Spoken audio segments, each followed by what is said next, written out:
like the grab, and we're going to answer it with Gnar. I haven't seen Gnar too much, at least in the Demacia Cup so far, so always happy to see that. I think Gnar is still very prominent, very powerful, and I think it fits. What does Rio choose to do here? It's mostly about playing for the scuttle, but it's going to be a little bit tough. You can see Zhen is already moving. Also, Rise is in fog. Gonna try to start a fight over. Already going down to about half HP. Wukong in a little bit of trouble. Already having a blow of flash. Rise looking for the rune prison. Unfortunately, just not able to connect as we go back in. And Bessa looking for a kill. And this starts off with a bang for sure. And Bessa, one of the scariest jungles. The ultimate of Rise. Pretty good opportunity. Unfortunately, they were able to stick the landing. And now, most importantly, we do have the Void Grubs up. And, you know, Harry's going to have a harder time making it to this objective, being having that flash down. At least it's going to be a bit more risky for it. Wukong going to go in, trying to look for the distance, but going to take a rune prison immediately to the face, only getting one cyclone off as we're chomping at the bits over here for Xiaoyan. Xiaoyan going to take a bullet time, though, directly to the face as we're trying to buy a little more time here for Leona. We go a little bit back and forward, still trying to pick, not really committing so far. Public execution get activated on the other side as Talia comes in, grabs a kill on top of the Varus. We're trying to absolutely tear this team to pieces. Still has opportunities to go either way, but it looks like LGD in trouble. Their health bars are starting to leak slowly over time. Alistair trying to buy a little more time for Saucy. Saucy is still up, but I don't think we have the damage just quite yet. That control is too powerful as we pick up more and more kills on the other side. You spot them on top of a ward, but we're going to have a hard time going in. So, you know, like you just said, this is going to help accelerate this Rise, which is exactly what LGD wants. Rise is still very prominent in plenty of these team fights. Absolutely has a good amount of hands to play with it. Always happy to see it off. But, you know, the other side, when we look at it, OMG, we've got two of the kills right now on Talia. Talia's definitely accelerated, and while she doesn't always do an insane amount of damage opposed to someone like maybe Azir, you cannot underestimate the control, especially because she still has plenty of burst, and you know, her and you did express a little reservation for the Gnar into this team in particular, and I do see that, and I think there are plenty of angles to go for it, but if we're able to farm them for a bit of cash, that could be nice. But Harry's got plenty of time to go out as we take Saucy already down to about half HP. Hung doing sort of the same thing, taking a good chunk. Redemption coming down, unfortunately hitting no one as the Cyclone going to get activated, trying to go in. Saucy trying to buy a little spacing here for them as the Solar comes down. We do miss it, but the Mbessa does end up getting taken down, and also as well, Alistair had to blow his ult for safety. Nothing to do there. I mean, Sasa was trying to get the Cultivation of War. If he gets that passive, maybe there's a little bit of room there to play. OMG for Tanyu, and they thought they could go for a little bit more than maybe they actually had. Maybe some more dip on their chip than they were expecting. Haichao can use his ultimate to cut this fight in half. The Herald is going to be taken, and neither top laner is going to be able to join. Still looking for some sort of fight to pop out. The bullet time's going to activate, trying to lock down the Mbessa, and indeed, we're going to knock it back immediately into a world of hurt. First kill is down. This is a 4v5 at best, so we got to watch out for it as the Weaver walls come in to add a little bit of insult to injury. Saucy in a bit of trouble. If we can just barely get out of it, yes, we do, but that's really unfortunate. Another 2 kills going to OMG. And they completely stuffed the play there. OMG, they get those 2 kills, and the Herald went over to LGD. They never picked up the eye. So they're incredibly now down in tempo in this game. I mean, down 4,000 gold at the 18-minute mark. They're going to lose another turret here, so it's another 300 on top of that. The second dragon of the game's going over to them. I'm very worried here for LGD.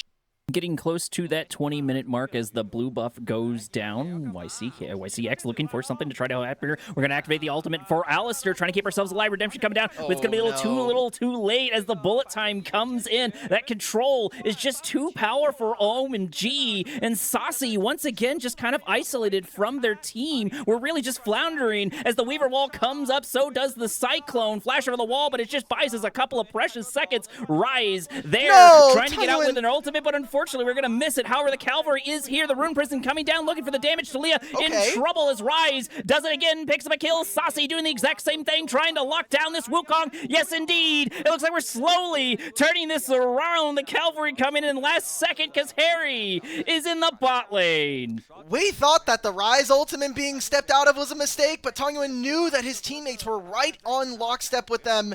Moves into the play. Another turret will fall here for OMG on the opposite side of the map. No teleport for this Gnar. Turns into an Otacon for LGD after taking 2 kills there. Thankfully for OMG, they're going to get a lot of gold on the rest of the map. I think this is a pretty decent trade when you think about the items they're going to be able to complete. Maybe getting closer to those 3 item cores. If they get a 3rd turret, then I think this Otacon was definitely not worth it, even with the deaths. I don't see any way we don't get the 3rd turret, unless there's an absolute Christmas miracle. No Christmas 6 miracle. minutes of the game are going to really be where you make or break your stance here in this game number 1. Remember, this is the battle for first here in Group A, and incredibly important as we move further into Demacia here in this game, but he also hasn't really needed to, because with his Bloodthirster and with the way that MF kind of stays in mid lane, she can just walk up and 1v1 a lot of different AD carries, and Sasa's again under threat. Oh, gonna get knocked into the wall, going down about half HP already. Ryu here to add insult to injury. Gonna try to take them down. There's gonna be the passive activate, but we're gonna have a hard time getting out of it. We do have a Rise here, but unfortunately we're gonna miss that as the Cyclone does indeed get activated. So we're able to buy a good amount of time as actually the Wukong ends up going down, and it may be the Gnar as well as Rise goes to the other side, but we're gonna run immediately into the Varus. So this Gnar's in a bit of trouble as we get taken down, chunked, and destroyed. 2 kills. Oh, they're going to go for Baron. For LGD. Oh, TPN. wait a minute. Sauce's Double here. He has TPN. no cultivation. I think this is just OMG getting chased out of the pit here. Absolutely. Weaver wall to safety, but it doesn't matter because the Rune Prison's going to knock you out of it immediately. Talia on the run, having to blow a flash, and we can go for a bit of a stagger as Starry looking for an angle here, trying to lock down the Varus. Poor guy is just not allowed to walk anywhere without dying, but the Baron should still fall for LGD. I was very worried about the Cultivation of War there, that revive passive for Zehen. Sorry, I don't think you're doing anything in this play here. Haichao's going to teleport in. Rio and Moham are coming soon, so LGD need to get out of this pit, and they need to get out of here fast. That's a Baron, and that timer is going to run right into this Dragon that's spawning. If they can survive this, if they can get out safely, it's a big play. OMG, though. I don't think we do as Wukong goes over the wall. We just need to get that Cyclone in range if we can, but we do not have it up because it's 6 seconds on the clock till it's ready. And we do manage to escape with everything intact, losing only the Varus, but he did get taken down beforehand. And I did want to highlight, I know that Starry was trying to get a kill on top of the Varus and get that number advantage, and sure, it definitely helped, but I've got to imagine if we had bullet time when Baron was up, that might have been a difference. Or LGD, they can even get the mid-tier one, so this was a very intelligent map play coming in from the Rise, and we'll have Dragon spawning in a few minutes here about for OMG. Well, and Tong Yuan has been building himself up quite the war chest. I think he's been performing really well in these team fights. Okay, we're going to pop 2 ultimates down for each support, so there's going to be tools no longer available for us ready to go. The positioning is not super great for LGD, but they are in friendly territory as Change of Corruptions whiffs entirely. YCX, he has all of his wards available to him. Same cannot be said here for Moham. Has no control wards, has very few. He has none left in his inventory here. Hunks have to get over this wall. Remember, there's no flash on Tong Yuan, no flash on Xiaoya, but same can be said for OMG's side. Great Weaver's Wall from Haichao. There's the Weaver Wall indeed coming in. We do still have bullet time ready to go. We're really waiting for an opportunity as the Drake goes down to Wukong. The fight finally does kick off as the exhaust comes down on top of Zan, able to do a good chunk of damage, but it looks like LGD is just in a much better position. Wukong just sort of left here fighting on the other end. We do pop the passive once again for Zaheen, but it just does not matter. Saucy taking about half of his HP in damage, and that does turn into a weird 1-for-1 trade, but that is in OMG's favor because honestly, they have all the cards in their back pocket. There's not too many wards here from LGD in the river. It's just a single Scuttle Crab activation. Global Red is nice, but they can very easily just turn here. Starting a fight as the bullet time comes in. The flash to safety, but it looks like we're going to have Wukong on the other side waiting for it. Rise popping a little bit of TP down there, trying to regroup a bit of his team, but that's going to be 2 down in a very, very fast flash. And now we have Baron on the table. That's it. That's just the Baron, and honestly, that's just probably going to be the game here. I mean, Elder spawns in 25 seconds, and there are 3 members of LGD alive.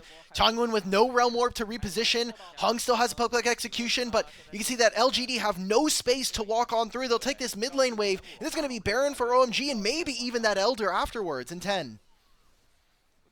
Moham definitely sensing that, knowing that we are in a 5v3, so able to play as the ward, as the Hexatech Gate helps and to make a close little bit of distance. We're looking for the damage on Rise. Unfortunately, we just did not able to stick the landing. That's a little interesting. Oh, no. Sasa might actually get caught again. This is really, really devastating. We have Baron buff still up, but can we close the distance? Gonna try to turn the fight around, but we just do not have the forces for LGD to really contest it. There's gonna be the public execution as we go in, buy a little more time. That passive didn't get popped there for Wukong. Able to do a good chunk of damage as Starry is able to absolutely chunk the competition. A lot of damage back and forward. TP coming in. Tung Yuan able to find at least a good chunk of the damage. The Calvary is here. Can Varus tip the scale in their favor? It's going to be a hard ask for sure. Once again, we have a hard time closing the distance and getting here on time as 3 kills go to OMG. Weaver's walled, add insult to injury, locking down the Rise, or locking down the Varus is going to take him down. That's really, really unfortunate, and this indeed might already be the end of game number 1. Look at that gray screen. Baron enabled. Harry completely turns that fight. Kind of the first time we really saw him in a 5-on-5 make a big impact in this game. Those are some pretty big minion waves. That's double cannon minions, and you've also still have Baron. I feel like we could have taken the inhibitor there as OMG, but they're going to opt for the Elder.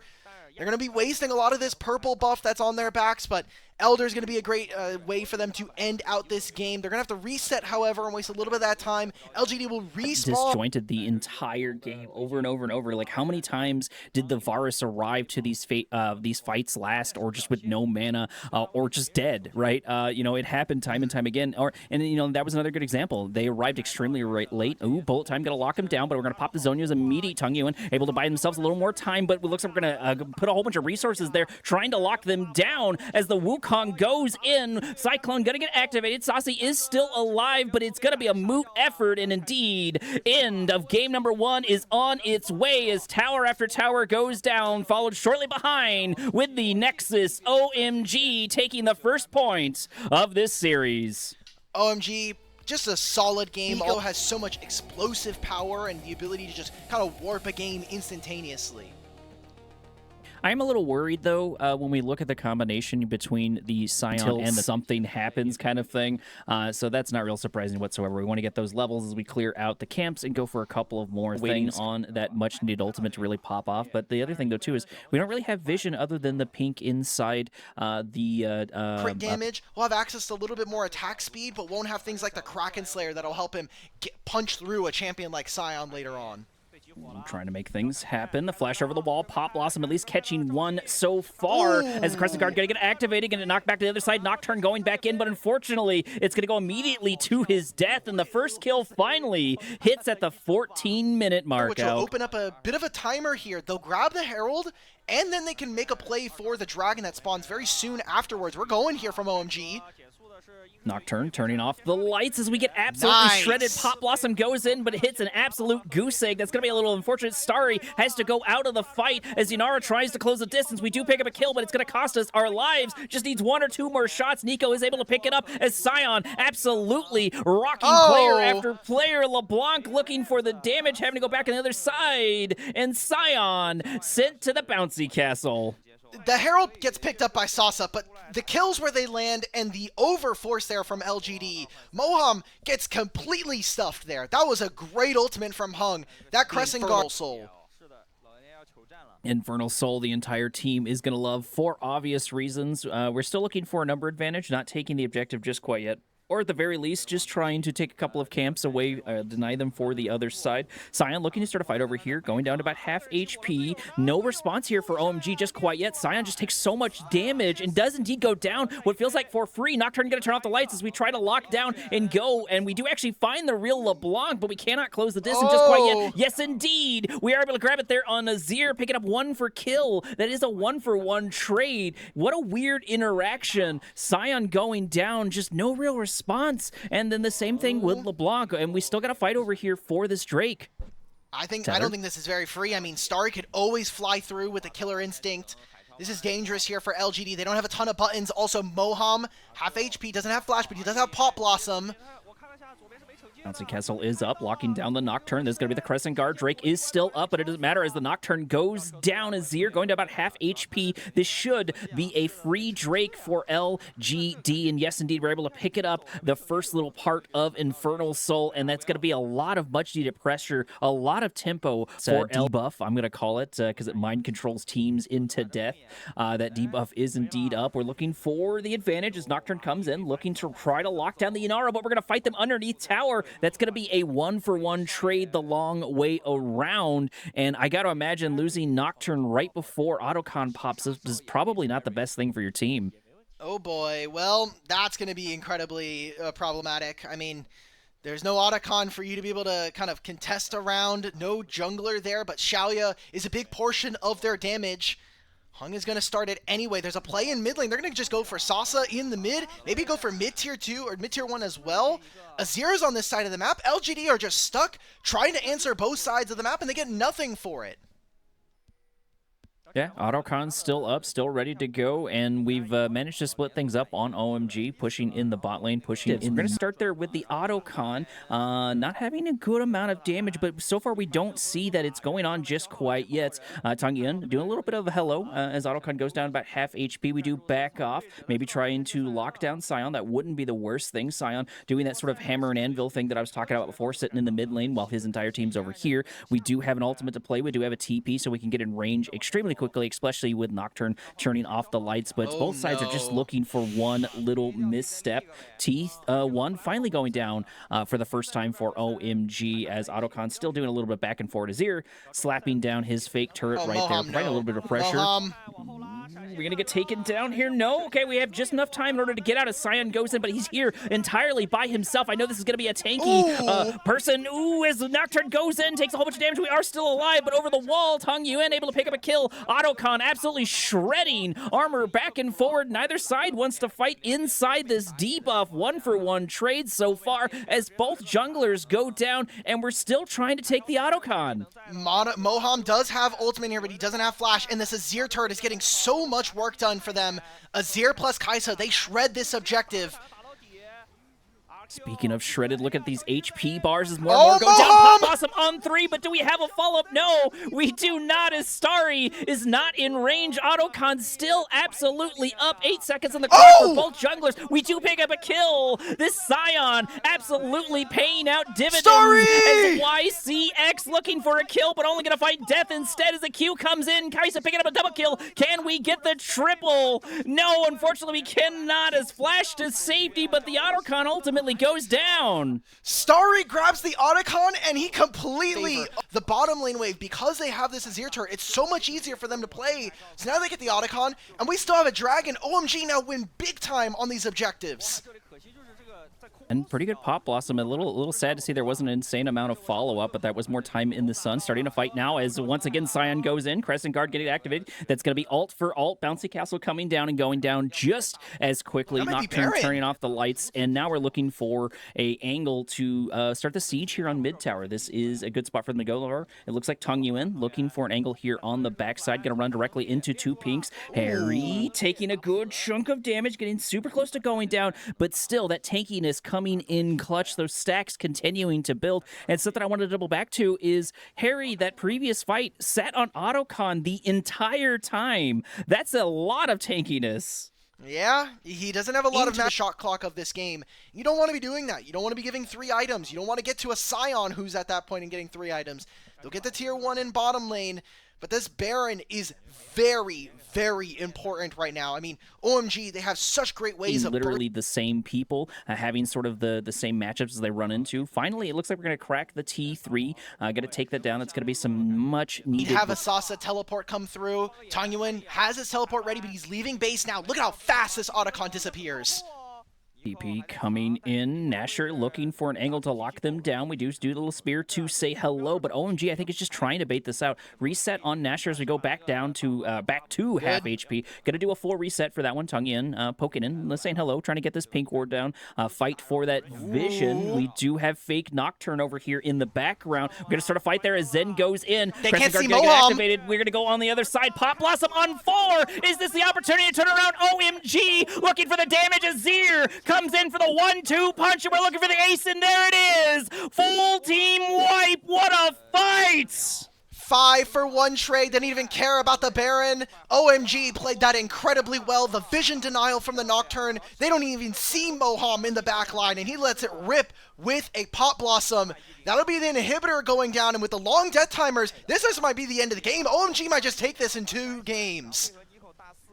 Absolutely, and there's just nothing we can do. Yeah, there's no response. We got 6 seconds on the deal for Karma, and you know what's she gonna do? Go in there, pop down an empowered Q, and then immediately die. Yeah, both towers down. Couple of seconds, Karma is up, and That's yes, it. indeed, we're looking to 2-0. This is the end of the series. Kind of a night and day difference. We didn't go to a 50-minute mark, Alk. And I'll call it